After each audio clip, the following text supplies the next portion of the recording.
आज दो बड़ी खबर आपको दिखाऊंगा और दोनों बड़ी खबर खासतौर पर दूसरे फेज का सबसे जो महत्वपूर्ण अंश है बिहार का उससे जुड़ी है। यह महत्वपूर्ण अंश क्या है? सीमांचल।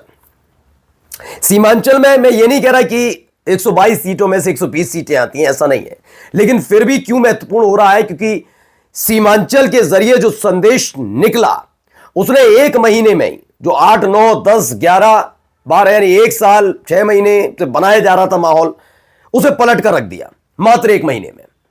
अब आप सोचिए कि असदुद्दीन ओवैसी पिछले एक साल से बिहार में इसी तरीके से रैली कर रहे होते तो हालत क्या होती? क्योंकि एक महीने में जो उन्होंने मुद्दे उठाए और लोगों तक पहुंचाए उससे खास तौर पर मुस्लिम वर्ग और सीमांचल का हिंदू भी जाग उठा। अब हालत क्या है? हालत आज आपको दिखा देता हूं। मेरा चैनल किसी भी तरह की गारंटी नहीं लेता कि एआईएमआईएम की कितनी जीत होगी कितनी नहीं होगी, लेकिन ये माना जा रहा है किंग मेकर बनेंगे, जिसके अब तो पहले तो रुझान भी नहीं आते थे। हमने कहा था, लग रहा है कि एआईएमआईएम जिस तरीके से कदम उठा रही है और जो योजना बनाई, जो सेट होते हैं हर अलग अलग तरीके से तमाम राजनीतिक दलों के प्लान, उसके तहत उसने जो किया उसने वाकई सब कुछ पलट कर रख दिया और किंग मेकर की भूमिका में ओवैसी नजर आ रहे हैं। बस वो बात अलग है कि गोदी मीडिया ने भी फर्स्ट फेज के बाद मान लिया, हाँ सीमांचल ही नहीं, सीमांचल से बाहर भी एआईएमआईएम की लहर देखने को मिली। अब दूसरे फेज की कुछ तस्वीरें हैं, पहले आप देख लीजिए, वो देखना बहुत जरूरी है। मैं फिर कहता हूं, मेरा चैनल ये नहीं कहता कि कितनी सीटें आएंगी, लेकिन अनुमानत है, जब हम कह रहे हो ना बात मानी हो, लेकिन जब गोदी मीडिया कहने लग जाए तो कम से कम इतना तो समझ लेना चाहिए कि असर पड़ रहा है। तो फिलहाल वो तस्वीरें देखिए। इसके साथ साथ आपको यह भी दिखाऊंगा कि कांग्रेस ने खास तौर पर जिस नेता को जिस उम्मीद के साथ भेजा था सीमांचल की गलियों में, अब उस नेता के खिलाफ ही जो ओवैसी ने दांव चला है, उसने बीजेपी के साथ साथ कांग्रेस को भी बेचैन किया है, महागठबंधन को बेचैन किया है। नमस्कार, मैं हूं प्रज्वल गौतम और आप देख रहे हैं टाइम्स एक्सप्रेस। सबसे पहले ये तस्वीर दिखा रहा हूं, ये वीडियो देखिए। एक ऐसी सीट की है जिसको लेकर पहले ही क्लियर कर दिया गया है कि जीत पक्की मानी जा रही है, लेकिन ये देखिए बेतहाशा भीड़ आपको नजर आ रही होगी। ये 22वीं विधानसभा सीट है। अब देखिए वहां पर चौपर उतरता है, किसका होगा बताने की जरूरत नहीं है। जी हां, असदुद्दीन ओवैसी साहब लोगों के बीच पहुंच रहे हैं। उस वक्त की एक वीडियो निकलकर सामने आती है, लोगों का जमावड़ा देखिए, दोनों तरफ बेतहाशा भीड़। वहीं पर जो बना हुआ है पंडाल, वहां पर देखिए लोगों के मुस्कुराते चेहरे। और खास बात ये मत समझिएगा ये सारे मुसलमान हैं, है भी तो ये भी दिक्कत वाली बात है बीजेपी के लिए, एनडीए के लिए भी और महागठबंधन के लिए भी, लेकिन फिर भी इसमें कई हिंदू लोग भी हैं जो उनको सुनने पहुंचे थे। यही बेचैनी इस समय कांग्रेस को सबसे ज्यादा है। उनके ही एक नेता ने जो बयान दिया वो भी दिखाऊंगा, लेकिन फिलहाल आप इन तस्वीरों को देख सकते हैं। बेतहाशा भीड़ ही भीड़ यहां पर नजर आती है।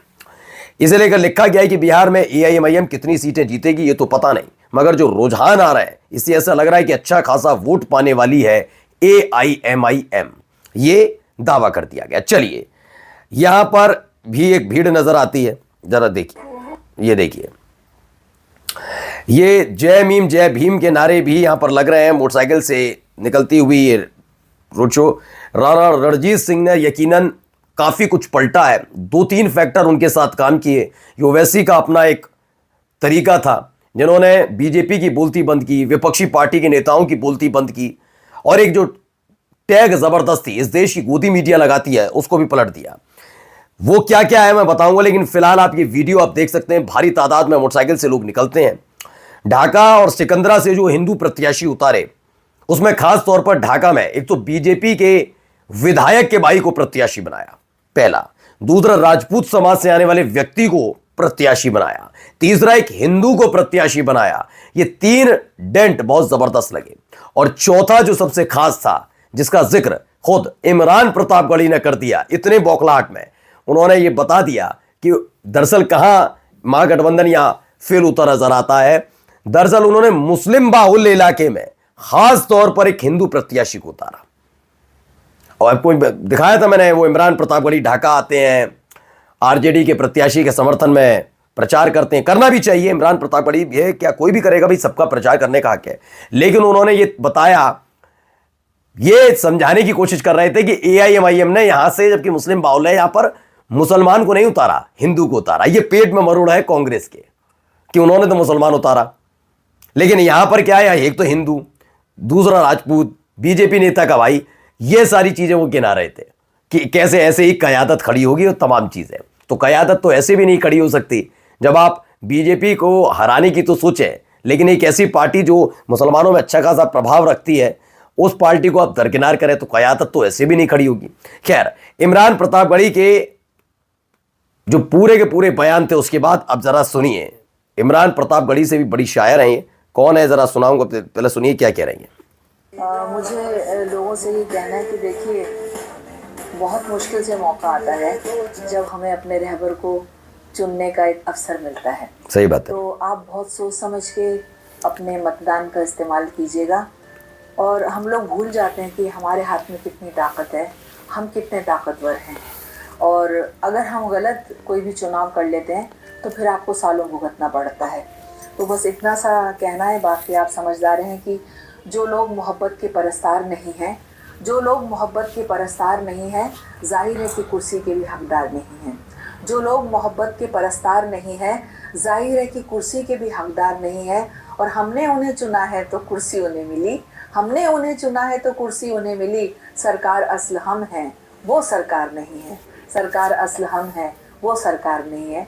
तो इमरान प्रतापगढ़ी जिस तरह से माहौल बनाते हैं मंच पर जाकर, मशहूर शायरा हैं लता हया, इनसे कोई अपील AIMIM की तरफ से नहीं की गई थी कि आपको ऐसे प्रचार करिए, हमारे लिए कुछ बोलिए, उन्होंने कुछ नहीं कहा। खुद मशहूर शायरा लता हया आई, उन्होंने बिहार चुनाव को लेकर आवाम से अपील करते हुए कहा कि इस बार वोट सोच समझ कर दें, अपना वोट AIMIM पार्टी को दें जो आपकी आवाज़ उठाती है, आपके यहाँ को तमाम चीज़ें उन्होंने कहीं जो उन्होंने कहा। लेकिन फिलहाल इमरान प्रतापगढ़ी चाहती तो लता हया कांग्रेस के लिए भी कह सकती थी, राष्ट्रीय स्तर पर भैया बड़ी शायर हैं तो RJD के लिए कह सकती थी। अब सोचिए, इमरान प्रतापगढ़ी एक तरफ और एक तरफ अगर मैं लता हया को देखूं तो दोनों में ज़मीन आसमान का अंतर नजर आता है। ये बात इमरान प्रतापगढ़ी भी मानेंगे। मैं ये नहीं कहता कि इमरान प्रतापगढ़ी को प्रचार करने का हक नहीं या फिर आरोप प्रत्यारोप लगाने का हक नहीं, लेकिन सोचिए, आरोप भी कुछ ऐसा लगाया जिसका कोई वजूद दूर दूर तक नजर नहीं आता। ना मुसलमानों पर कोई फर्क पड़ा, ना हिंदुओं पर कोई फर्क पड़ा उस बयान का। उल्टा क्या हुआ, उल्टा फजीयत हुई। फजीयत का जरा बयान सुनिए क्या क्या। एक और हवाले से मैं इमरान को मुबारकबाद देना अपना फर्ज अवलीन समझता हूं कि मैंने शोरा को देखा और थैली पेश करते हुए, मुस्कुराते हुए, उनको कबूल करते हुए भी देखा। लेकिन कोई शायर अपनी थैली को लाकर सीमांचल की इस मजलूम बस्ती में सैलाब के दिनों में आ जाए, ये पहला शायर है जो आया है। लोग कहते हैं कि शायर मुसव्विर जज्बात होता है, पैकर तराश होता है, वो किसी मुजस्समे का नहीं बल्कि एहसासात का। मैंने पहली बार देखा है ये शायर सिर्फ गम और खुशी की पैकर तराशी नहीं करता है बल्कि गमगीन आंखों से आंसू पोंछने का भी काम करता है। अल्लाह इनके कलाम में और पुख्तगी दे, अल्लाह इनके कलाम में और पाकीज़गी दे। एक और हवाले से मैं इमरान को तो देखिए, इमरान प्रतापगढ़ी जी का सीमांचल से क्या रिश्ता है। असदुद्दीन ओवैसी साहब को बिहार AIMIM प्रदेश अध्यक्ष अख्तर उल ईमान से चीज़ सुनना चाहिए, ये कहा जा रहा है। लेकिन अगर आप इमरान ये कहेंगे कि एक शायर के तौर पर आए थे, पुराना वीडियो है इनका जिसमें इमरान प्रतापगढ़ी एक शायर के तौर पर आए थे, तब का वीडियो दिखाकर कहा जा रहा है कि ऐसा ऐसा कहा गया था, ऐसा ऐसा हुआ था। तो याद रखिएगा कि कांग्रेस के जितने सांसद थे उन सांसदों में सबसे ज़्यादा चर्चा ऑपरेशन सिंदूर के बाद असदुद्दीन ओवैसी की थी। वो गए थे विदेशों में, चीज़ें रखी गई थी सबके सामने।